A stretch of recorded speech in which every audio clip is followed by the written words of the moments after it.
Good afternoon, everyone. How are you doing? Welcome to Normal Speech and Language Development. This is Communication Sciences and Disorders 240. My name's Dr. Heilman, Dr. John Heilman. I'll be your instructor for this summer. What I wanted to do today was just give you an overview of the class, show you how to get around on D2L, our website, and give you some expectations, let you know the expectations for the course. If you have any questions, you can shoot me an email. So let's jump right in. So the first thing you're going to want to do is open up a web browser and go to the UWM homepage. So it's uwm.edu. So on UWM, on the homepage, you'll see fun videos and stuff down here. If you haven't watched the graduation spotlight dance, I suggest watching it.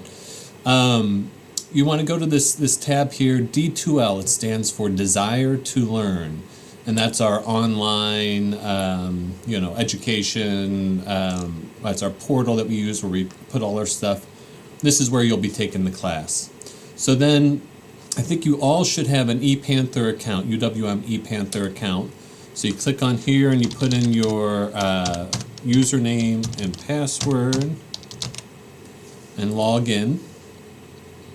And then you should see all of the courses that you're registered for. If you don't see courses, you could be in the wrong term.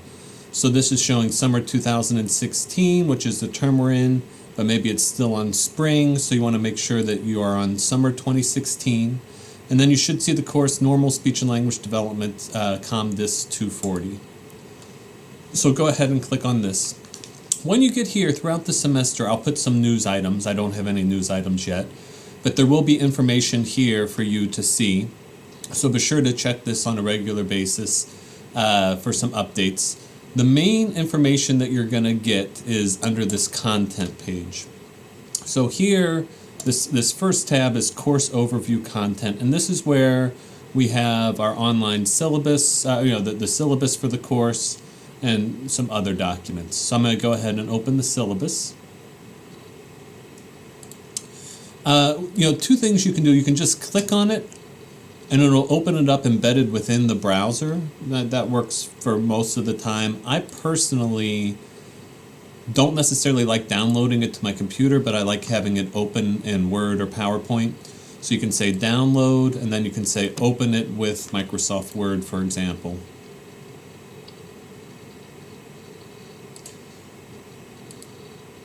Okay. So now we have our syllabus. All right, so here's our syllabus for the semester. As you can see, like I said, here's the instructor, here's my email. If there's an emergency or something, you can call my office. Your best bet, if you really need to get in touch with me, is the email. But if you really, really need to get in touch with me, you can call or text my cell phone, since I'm not always on campus in the summer. So the general overview of the course is an intensive study of children's speech and language acquisition. We'll go through each of these points in a bit. And research techniques for investigating children's speech and language behavior in a relationship with other developmental areas are discussed. Okay, so let's go into that into some more detail. So the first part here, we're going to do children's language development from birth through adolescence. We're actually going to start prenatally, talk about some of the precursors to speech and language. But we're going to spend a lot of time actually talking about language development before kids are even starting to talk. How do they first perceive sounds? Little babies, they babble and they make sounds. Is that important? And then we'll go through, early development, babies, toddlers, preschoolers, and then we'll spend some time talking, even school age and adolescent development as well. So upon completing the course, you should have, biological, cognitive, and communicative precursors to language. So like I said, we're going to talk about what are the things that happen before language develops. And then also, we're not going to look at language completely in a vacuum. This goes throughout the semester. We're going to say, what's the relationship between children's cognitive development, how they're thinking, and how that relates to language. What are some of the social implications? So is the way that a parent talks to their child, is that important? So looking at language from these multiple aspects. We are going to describe development and the major milestones. So what is developing? When is it developing? Part of this as well is coming up with some new terminology, expanding your vocabulary, knowing what we mean when we say things like syntax, semantics, morphology, phonemes, and things like that. So we have our own terminology that we use when we're describing language and language development. And beyond, we want to go beyond just describing what's happening. We also want to think about why language is developing. Why is this really, really complicated feat of learning language, learning to speak? Why are young kids able to do it so easily? Why are we the only species that really can do it to the level of, human level? Really some kind of deep, broad questions about what it means to be human that we're going to address in this, and we could really get a glimpse into it by looking at how this develops in children. This course doesn't examine language disorders specifically, so I know some of you, probably most of you, are considering going into speech-language pathology or some sort of related field. So these are important precursors, important foundations for going into those fields. However, this course is always taken by lots of students who aren't going into speech pathology. I think it's really interesting and important for anyone who has some interest in children, which is really all of society, right? We're all, children are an important part for all of us. Many of us have children or will one day have children. Even if we don't have children, understanding how they develop and understanding how that development really, like I said, makes us uniquely human is important things to understand. The course is organized into modules. So there are, this is a 12-week course, so there's 6 modules. So you can do the math. 12 divided by 2, or 12 divided by 6 is 2. So each module is 2 weeks long, all right? The first week of the module is going to be kind of core knowledge. So what you're going to do during that first week, I'm going to post, it's almost all voiceover PowerPoint. So you'll see a little video, my face will be down in the corner, we'll be going through slides, we'll be watching videos, I'll be describing stuff to you. There also will be some notes, handout pages. So this is, where I expect you to get up to speed on what the main information is. And then at the end of each, during this week, you will also take a quiz. Be like a 20-question quiz. All right, so there's 6 modules, so you'll have 6 quizzes.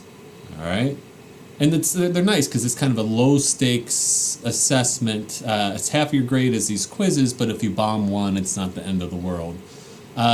So that is, kind of half of the work of the semester is watching the videos, doing the readings, and taking the quizzes and studying. Then part 2, week 2 of the module, this is where we can apply the concepts. So you're up to speed on what the major concepts are. Now we want to think more deeply about them. Can we apply them to real-world situations? Can we demonstrate that we have higher level knowledge of some of the really core, key concepts? Application activities, that may be a short essay that you would write, maybe a video critique, maybe a discussion board, things like that are what we'll be doing throughout the semester.